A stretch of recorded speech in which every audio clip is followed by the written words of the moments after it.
video we will learn about group 7 of the periodic table, its introduction, trends in the groups, group similarities, reaction with the metals and displacement reaction, and at the end we will be learning about the summary of the whole video. But before that, don't forget to like and subscribe this channel. Also, we had learnt in the earlier video about group 1 alkali metals, its trends and reactions, and in this video we'll learn about group 7. Also, in the description of this video you will find a link for the worksheet of this video. Let's start with the introduction of this video, that is the halogens.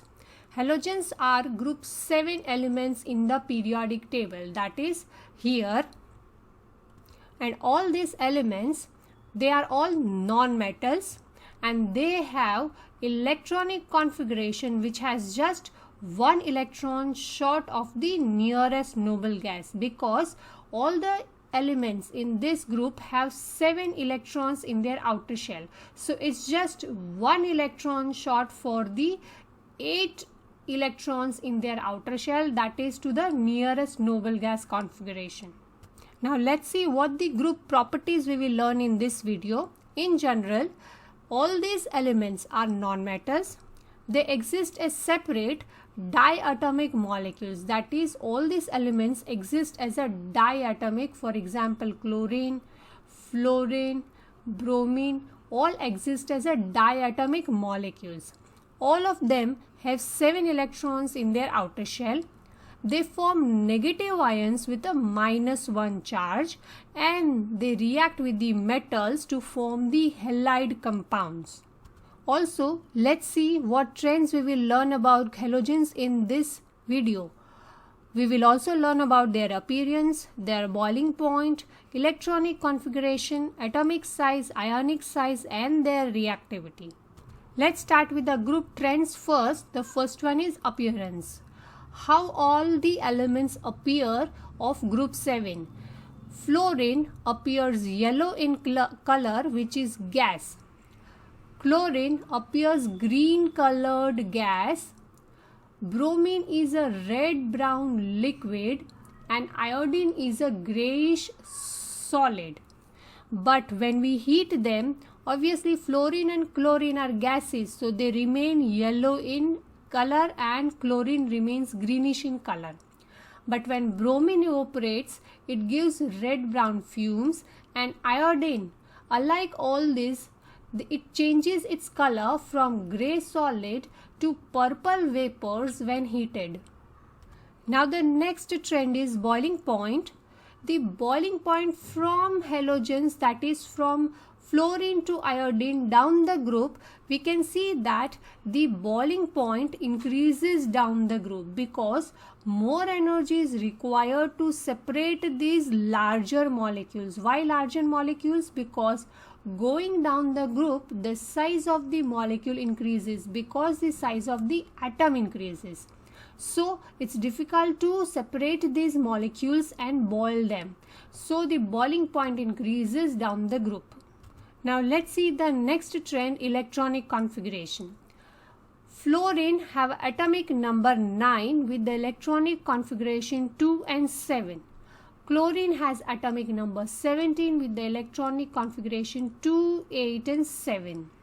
Bromine has an atomic number 35 with the electronic configuration 2, 8, 18 and 7, and iodine with the atomic number 53 has the electronic configuration 2, 8, 18, 18 and 7.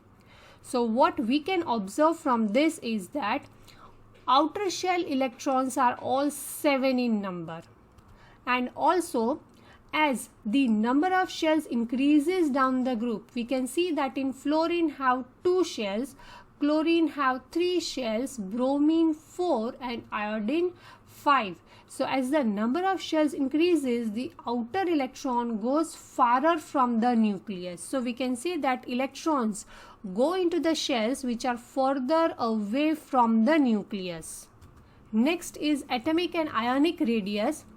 Atomic radius, we can see that as going down the group, atomic size increases as we can see here, And let's see the ionic size. Ionic size in the sense when each of these atoms gains one electron to become F-1 ion. So if we look at the ionic radius also increases down the group because the number of shells increases. So we can say that atomic radius increases down the group, ionic radius also increases down the group, and greater the atomic number, the more electrons there are, and this goes into the shell further from the nucleus. That's the reason that atomic size and ionic size increases. Ions are larger than the atoms. You can see that fluorine has an atomic radius of 0.064. Fluoride ion has an ionic radius of 0.136, which is greater than the atomic radius. So ions are larger than the atoms because the added electron, the one electron which is added in the outer shell, that repels the others, so the radius gets larger. Now let's have a look at its formula and bonding. We can see that all of them have a molecular formula of F2Cl2, that is, all of them exist in diatomic form, and the bonding in them is covalent bonding. So as we can see that all of them exist in a diatomic molecule which looks something like this, where the atomic size also increases and all of them exist as two atoms together, that is diatomic molecules. Now let's understand the similarities in the groups, the ion formation. Now we know that all of them gain one electron to become the -1 charged ion, because fluorine has the electronic configuration of 2 and 7. It gains one more electron in the outer shell to get the electronic configuration of a nearest noble gas 2,8. Same happens with the chlorine, also gaining one electron, with the bromine and with the iodine, which all gains one electron to make their outer shell full with 8 electrons. So all of them gain one electron to form a negative ion of the charge -1, and ions are larger than the atoms. Now if these ions are larger than the atoms, then we can say that smaller the atom, the easier it forms an ion. In the sense, if fluorine is smaller compared to chlorine, then it is easier for the chlorine to gain one electron in its outer shell to become the fluoride ion. That is the reason if we compare the reactivity, fluorine is higher in the reactivity compared to the other elements of the same group. That is the reason that reactivity increases from iodine to fluorine, or we can say that reactivity decreases down the group, increases up the group. The reason is that as fluorine is smaller in size, it is easier for fluorine to gain the electron, become a fluoride ion, and react with the other elements. So now let's have a look at the reactions of halogens with the metals and with the other halide ions. Halogens, when react with the metals, it forms metal halides. As we had seen earlier, the ease of reaction decreases down the group from fluorine to iodine. That is, fluorine is most reactive halogen. This is because larger the halogen atom, the less easily it attracts the electron it needs to fill its outer shell, and that is the reason that iodine is less reactive than fluorine. The halides of group 1 are white ionic solids which are soluble in water.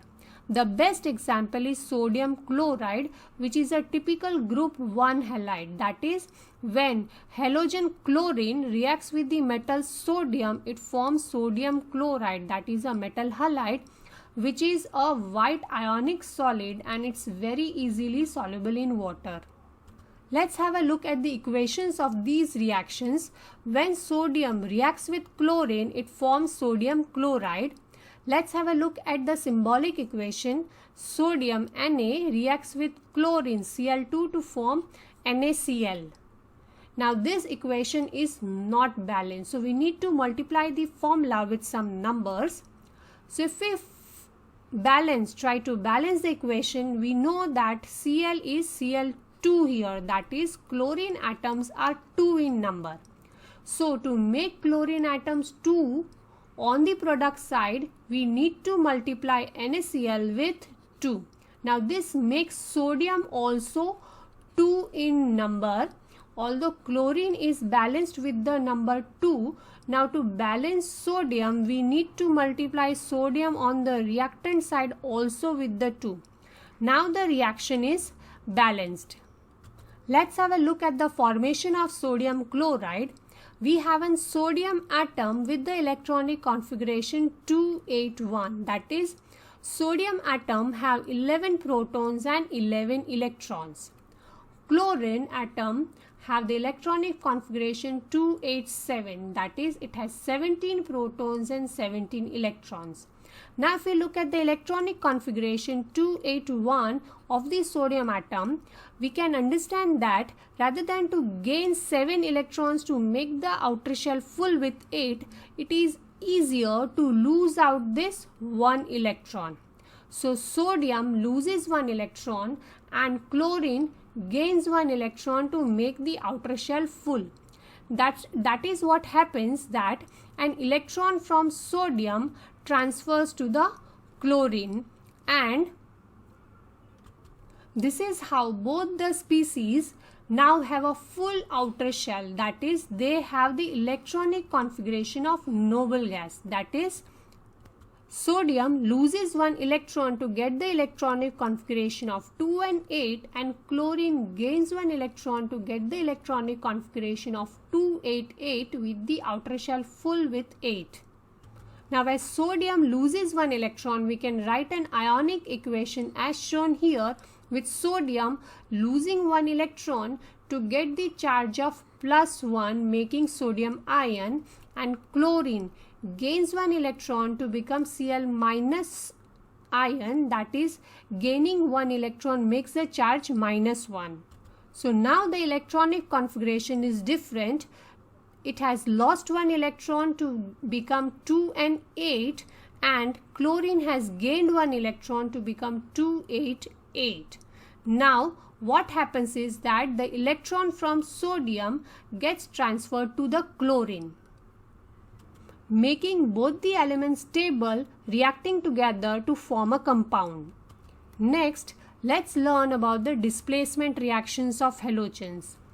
Halogens gets less reactive as the group is descended, that is, going down the group. Now this decrease in the reactivity down the group can be demonstrated using some displacement reactions. The displacement reaction is where one species takes the place of another in a compound. So that's called a displacement reaction. Let's understand the displacement reaction with some compounds and the elements. Here chlorine water is taken, which is pale green in color. Bromine water is orange in color, and all the halide ion solutions are colorless. So if there is a change in the color, we can observe through these colors. So if a solution of halogen is added to a solution of halide, the halide salts are formed between the elements and the halogens. Now let's understand this with the help of one experiment. We have taken a sodium chloride solution in which we are adding a halogen chlorine. Now here no visible reaction takes place because chlorine cannot displace chlorine from its compound. So no reaction, no visible reaction takes place. Now let's understand this with the help of another experiment. We have taken a solution of sodium bromide, that is NaBr. Now in this we are adding a chlorine water, that is one halogen we are adding in an halide. Now as we know that chlorine is more reactive than bromine. So chlorine can take the place of bromine and displace bromine out. So as bromine is produced in this reaction, bromine is produced and chlorine takes the place of bromine, forming sodium chloride. So now as bromine is red brown in color, bromine produced will form a solution reddish brown in color. Let's understand one more displacement reaction. We have taken sodium iodide, that is NaI. To this solution we are adding chlorine water, that is one of the halogen is added to a solution of halide, metal halide. Now what happens is chlorine is more reactive than iodine. So chlorine takes the place of iodine, that is displaces out the iodine. So in this reaction iodine is produced and sodium chloride is produced. Now sodium chloride is colorless but iodine is purple in color. So a purplish solution is formed in this reaction. Now the next experiment is between sodium chloride and bromine water, that is we are adding bromine water to the solution of sodium chloride. But now as we know that bromine is less reactive than chlorine, so bromine cannot displace out chlorine, so no visible reaction will take place, and so the bromine water, which is red brown in color, will still remain the same. Now in experiment 5, sodium bromide solution is taken and we are adding bromine water to it. Now as both the halogen are same, so no visible reaction takes place. In the next experiment we are taking sodium iodide and we are adding bromine water to it. Now as we know that bromine is more reactive than iodine, so it will displace out the iodine, forming iodine solution and sodium bromide solution. Now sodium bromide is colorless but iodine is purple in color, turning the solution purple. Now let's have a look at the summary of all these reactions. When chlorine is added to sodium chloride, that is both the halogens are same, no reaction takes place. But when chlorine is added to sodium bromide, chlorine being more reactive, the reaction takes place and bromine is formed, turning the solution orange yellow in color. Again chlorine is more reactive than sodium iodide, that is more reactive than iodine, so iodine is formed, making the solution orange red in color, because when iodine dissolves in water, although the vapors are purple in color, iodine dissolving in the water forms orange red colored solution. Now when bromine is added to sodium chloride, we know that bromine is less reactive than chlorine, so no reaction takes place because bromine cannot displace out chlorine. Reaction between bromine and sodium bromide. Both the halogens are same, that is bromine and bromide, so no reaction takes place.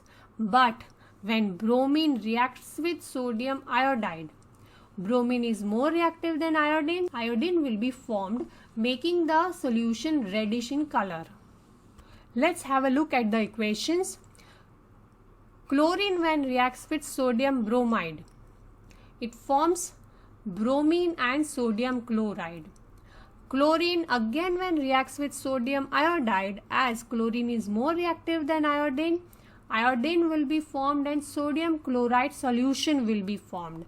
Same happens when bromine reacts with sodium iodide. Again iodine is formed and sodium bromide solution is formed. If we look at the symbolic equations, this is the equation when chlorine reacts with sodium bromide, forming bromine and sodium chloride. But the equation is not balanced, so we need to multiply some number with the equation. So here as bromine is Br2, we need to multiply sodium bromide with 2. Now this makes again sodium twice. So here also we need to multiply sodium chloride with 2, which makes the whole equation balanced. with each of the element 2 in number. If we write the ionic equation for this, we get Cl2 reacting with bromide ion forming bromine and chloride ion. We remove out sodium because sodium is a spectator ion. Similarly, we can write a balanced equation for a reaction between chlorine and sodium iodide, making iodine and sodium chloride, and the ionic equation as same than earlier.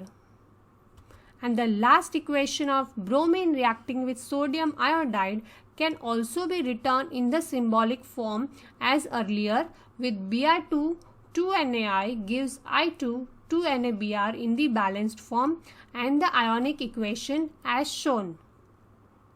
Now all such reactions shows that a more reactive halogen will displace a less reactive one from an aqueous solution of its salt. This is the summary of the whole video we have seen through, with its trends here and the reactions here. All these trends are given in one table and also the reactions.